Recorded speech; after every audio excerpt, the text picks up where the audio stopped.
Something broke open after that final whistle. Not the trophy celebration, not the confetti, not the 16 years of Spanish waiting finally ending in a single Ferran Torres finish at MetLife. What broke open was the silence that football's biggest names usually hide behind. The diplomatic non-answers, the careful language designed to offend nobody and reveal nothing. The polished responses that tell you everything about what a pundit thinks of their own career prospects and nothing about what they actually believe. That silence shattered within hours of the final whistle. And what came out of it was not a collection of different opinions from different people with different agendas. It was something far more unusual and far more devastating for one side of that argument. It was a unanimous verdict. Zlatan Ibrahimovic, a man who has spent his entire career treating diplomatic language as a personal insult, looked at what Argentina produced in that final and delivered his assessment in a single sentence. Football won today. Then he pointed at the zero shots on target, the 0 moments of genuine menace across 120 minutes. And he said Argentina showed the whole world how weak they really were. When the man who once described himself as a Rolls Royce, while calling his teammates Fiats, tells you a team was weak, that is not a take. That is an autopsy result.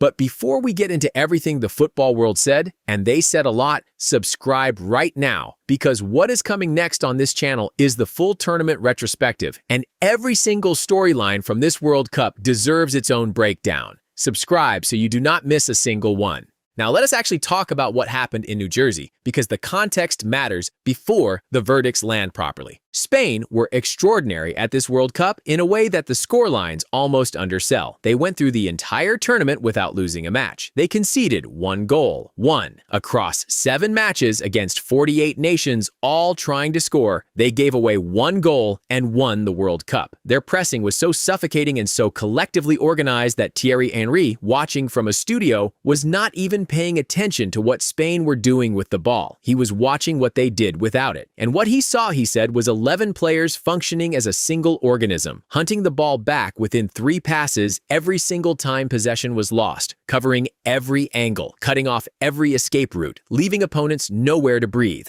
That is the detail casual viewers miss entirely. When people call a match boring, they are usually watching the team in possession. Henry was watching the team that was not. And what he witnessed in that final was not a team being boring. It was a team being perfect. There is a significant difference, and most people watching football on television have never been taught to see it. Rodri won the Golden Ball for this tournament. Micah Richards made the case for why that award was not even close to a debate. A man who had suffered a serious knee injury that many people suggested had fundamentally changed what he could offer at elite level, who came back from that injury, who had already collected a Ballon d'Or and won the Euros with Spain, and who delivered a masterclass in controlling a World Cup final against the defending champions. Pep Guardiola had publicly predicted before the tournament that Rodri would return to his absolute peak at this World Cup specifically. Guardiola was right. Rodri delivered, and in doing so, he became the first Manchester City player in history to captain a side to a World Cup trophy. That fact alone deserves a moment of consideration. Spain's manager Luis de la Fuente revealed the tactical secret after the final whistle with the calm confidence of a man who knew the plan had worked exactly as designed. The priority from the beginning, he said, was keeping Messi away from the ball and away from dangerous positions, not through individual man-marking,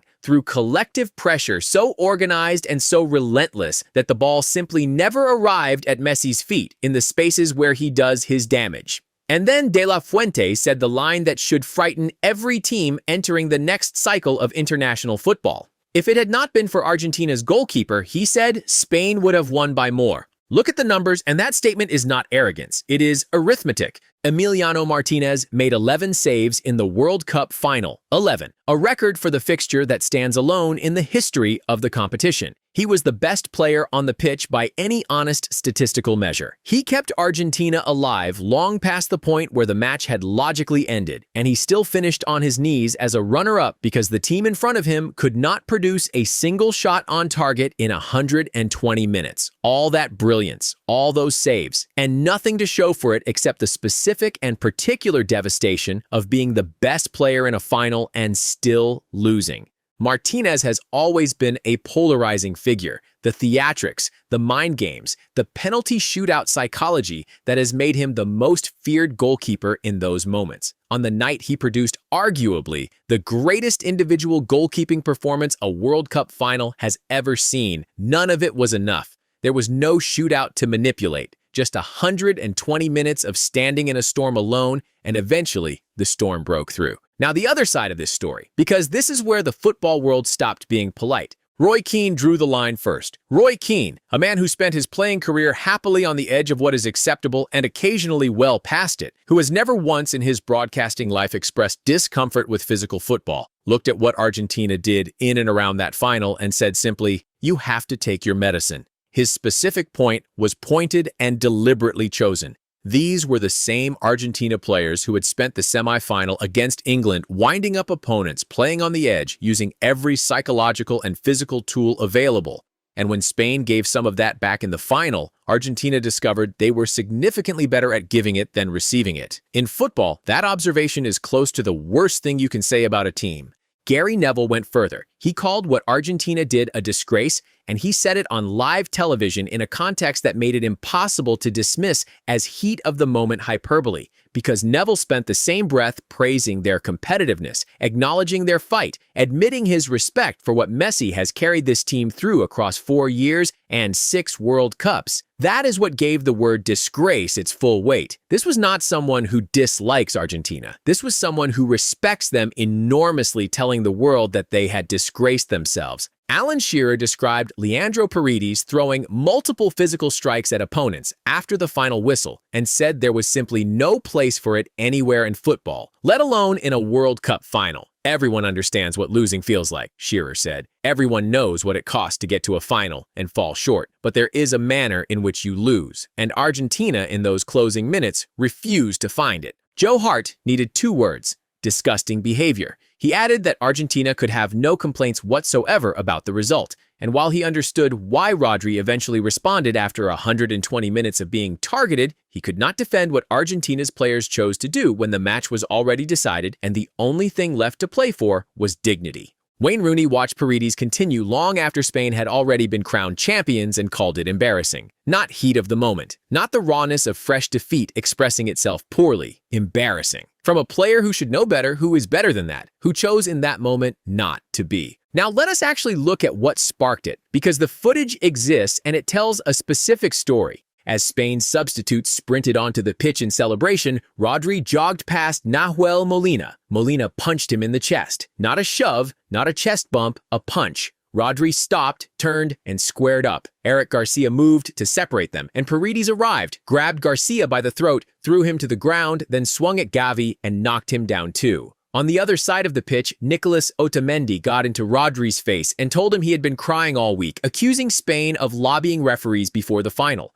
Scaloni was running between groups trying to contain what had become genuinely dangerous and almost completely beyond control. Argentina's defense of their own behavior, to the extent that one was offered, was that Aymeric Laporte had publicly spoken before the final about Argentina's physical approach and had thereby put pressure on the referee to look for it.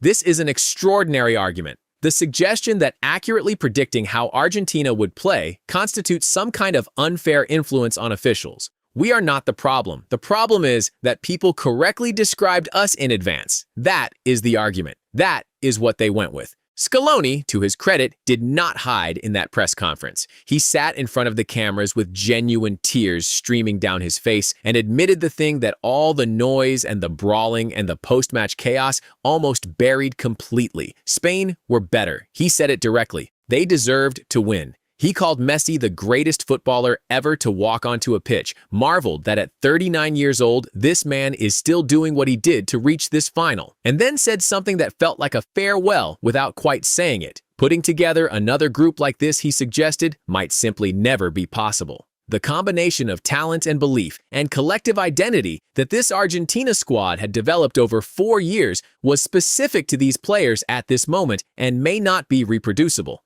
He choked before he finished the sentence and walked out of the room. Whatever you think of how some of his players conducted themselves, the man leading them was genuinely broken by the beauty of what they had built and the pain of watching it end short of where he believed it deserved to end. Now the halftime show. Because the football world had opinions about that too, and they were not kind. For the first time in the history of the World Cup final, a full production entertainment show was inserted into the interval, not a brief ceremony, a concert. The break stretched past 27 minutes while a stage was assembled on the pitch and a lineup that included Shakira performing the tournament anthem, BTS, Justin Bieber, Coldplay's Chris Martin backed by a full orchestra, and Ronaldo and Ronaldinho driving onto the pitch in a car with Madonna delivered what FIFA had decided was the appropriate companion to the biggest football match on earth. Wayne Rooney was asked live on television for his highlight of the halftime show. He did not blink. When it finished, he said, "He likes those artists," he clarified. "He just wanted the football back." Roy Keane called it an anti-climax, softened only by a shrug that it was always nice to see Shakira. The footballers in the building may have found different feelings about it. The football people watching from studios wanted 11 against 11 and nothing bolted to the outside of it.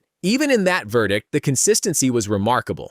And Donald Trump handed over the trophy. The President of the United States presented the World Cup to the Spain captain, while the stadium produced a chorus of booing that started early and did not stop quickly. FIFA got their full American experiment. Advertising breaks, a Super Bowl halftime show, a presidential trophy presentation. Whether that is what the sport needed or whether the sport simply had it done to it is a question the game's biggest voices answered with a consistency that matched everything else they said that night. One final thread worth pulling before this is done. Both Alan Shearer and Wayne Rooney raised the Golden Boot separately, and both arrived at the same uncomfortable place. Kylian Mbappé won the award with 2 goals in the third-place match, a game between 2 eliminated teams that carried the atmosphere of a preseason friendly and the competitive intensity of a training session. Those goals counted. They were enough to take the award over Messi, who had been grinding through the most brutal knockout bracket of anyone at this tournament. Rooney acknowledged the goals count officially and then called it unfair on Messi. Shearer agreed. In defeat, after everything, the football world kept finding ways to honor what Messi represented at this tournament and what it cost him to still be here at 39, chasing something that ultimately did not come. That tells you something important. You can respect a man completely and be appalled by the people around him. You can honor a career and still be honest about how a night ended. The football world held both of those things simultaneously and expressed both without contradiction. So here is the complete verdict that emerged from the most important voices in the game after the most watched match in this World Cup. Spain were magnificent, not fortunate, not the beneficiaries of circumstances. A team that conceded 1 goal in 7 matches, that built a collective pressing machine so complete that Thierry Henry was studying their defensive shape with genuine admiration, that neutralized the greatest player alive so thoroughly that he had 15 first-half touches and 0 clean looks at goal, and that still felt, in their manager's honest assessment, that they had left goals on the pitch. Argentina were exposed, carried to the final on Messi's genius and their own remarkable capacity for surviving things that should have finished them. They discovered in the final that survival is not a strategy against a team that never gives you a moment to breathe. When the football overwhelmed them, they chose punches instead of perspective. They chose chaos instead of the composure that champions are supposed to carry even in defeat, especially in defeat.